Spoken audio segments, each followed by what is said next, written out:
അവകാശമാണ്. ഐക്യരാഷ്ട്രസഭയിൽ സ്കൂളുകൾക്കും കുട്ടികൾക്കും നേരെയുള്ള ആക്രമണങ്ങൾക്കെതിരെ നിലപാട് വ്യക്തമാക്കിയിരിക്കുകയാണ് ഇന്ത്യ. ആയുധപ്പുരകളും യുദ്ധക്കളങ്ങളുമായി മാറുന്ന സംഘർഷ മേഖലകളിൽ സ്കൂളുകൾ ആക്രമിക്കുന്നവർക്കും കുട്ടികളെ ലക്ഷ്യമിടുന്നവർക്കുമെതിരെ ശക്തമായ ഉത്തരവാദിത്തം ഉറപ്പാക്കണമെന്ന് ഇന്ത്യ ആവശ്യപ്പെട്ടു. കുറ്റവാളികളെ നിയമത്തിന് മുന്നിൽ കൊണ്ടുവന്ന് ശിക്ഷിക്കാതെ കുട്ടികളെ സംരക്ഷിക്കുക എന്നത് പൂർണ്ണമാകില്ലെന്നും ഇന്ത്യ വ്യക്തമാക്കിയിട്ടുണ്ട്. ബുധനാഴ്ച നടന്ന UN രക്ഷാസമിതിയുടെ തുറന്ന ചർച്ചയെ അഭിസംബോധന ചെയ്തുകൊണ്ട് UNലെ ഇന്ത്യയുടെ സ്ഥിരം പ്രതിനിധി അംബാസിഡർ ഹരീഷ് പർവതനേനിയാണ് യുദ്ധങ്ങളിലും സംഘർഷങ്ങളിലും വിദ്യാഭ്യാസം ഒരു സംരക്ഷിത അവകാശമായി നിലനിൽക്കണമെന്ന് ആവശ്യപ്പെട്ടത്. സംഘർഷ സമയങ്ങളിലും നിലനിൽക്കേണ്ട ഒരു അവകാശമാണ് വിദ്യാഭ്യാസമെന്ന് ഹരീഷ് പർവതനേനി പറഞ്ഞു. സുസ്ഥിരമായ സമാധാനത്തിനായുള്ള ഏറ്റവും ശക്തമായ സംഭാവനകളിൽ ഒന്നാണ് ഈ അവകാശത്തിന്റെ പൂർത്തീകരണമെന്നും അദ്ദേഹം കൂട്ടിച്ചേർത്തു.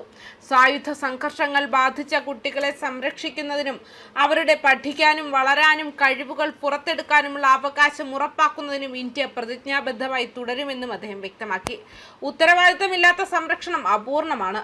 സ്കൂളുകളെയും കുട്ടികളെയും യാതൊരു ഭയവുമില്ലാതെ ലക്ഷ്യമിടുന്നവരെ നിയമത്തിന് മുന്നിൽ കൊണ്ടുവരണമെന്നും അദ്ദേഹം ആവശ്യപ്പെട്ടു.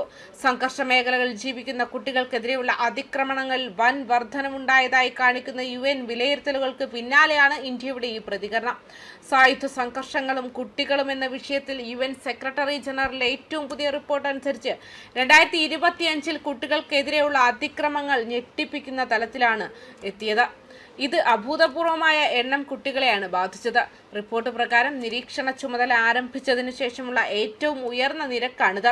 2025 24,174 കുട്ടികളെ ബാധിച്ച 38,558 ഗുരുതരമായ അതിക്രമണങ്ങളാണ് UN സ്ഥിരീകരിച്ചത്.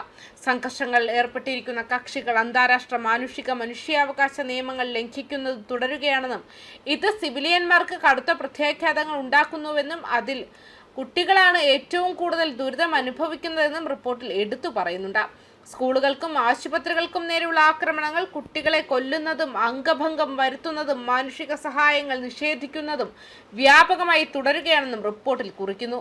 വിദ്യാഭ്യാസ സ്ഥാപനങ്ങൾക്ക് നേരെയുള്ള ആക്രമണങ്ങളിൽ ആശങ്കാജനകമായ വർധന ഉണ്ടായതായി ചൂണ്ടിക്കാണിച്ച ഇന്ത്യ സ്കൂളുകൾക്ക് നേരെയുള്ള ആക്രമണങ്ങൾ ഒറ്റ വർഷം കൊണ്ട് 44% വർദ്ധിച്ചതായി വ്യക്തമാക്കി.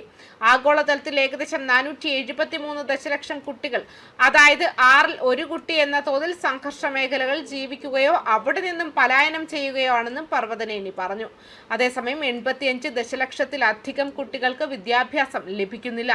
ഈ കണക്കുകൾ ഭൂമിയിലെ യാഥാർത്ഥ്യങ്ങളിലേക്ക് നമ്മുടെ പ്രതിജ്ഞാബദ്ധതകളെ മാറ്റുന്നതിൽ മനുഷ്യരാശിയുടെ കൂട്ടായ പരാജയത്തിന്റെ തെളിവാണെന്ന് അദ്ദേഹം പറഞ്ഞു.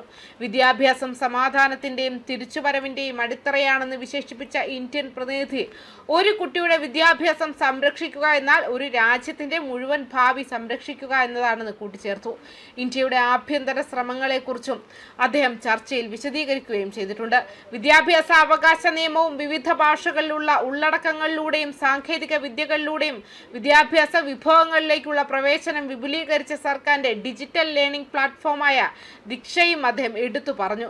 ഡിജിറ്റൽ ലേണിംഗിലേക്കുള്ള പ്രവേശനം സംഘർഷ സമയങ്ങളിൽ കുട്ടികൾക്ക് വിദ്യാഭ്യാസം ഉറപ്പാക്കാൻ സഹായിക്കുന്ന ഒരു പാലമായി മാറുമെന്നും ഞങ്ങളുടെ അനുഭവം ഞങ്ങളെ ബോധ്യപ്പെടുത്തിയിട്ടുണ്ടെന്നും പർവതനേനി വ്യക്തമാക്കിയിട്ടുമുണ്ട്. ന്യൂസ് ഡെസ്ക് കർമ്മ ന്യൂസ്.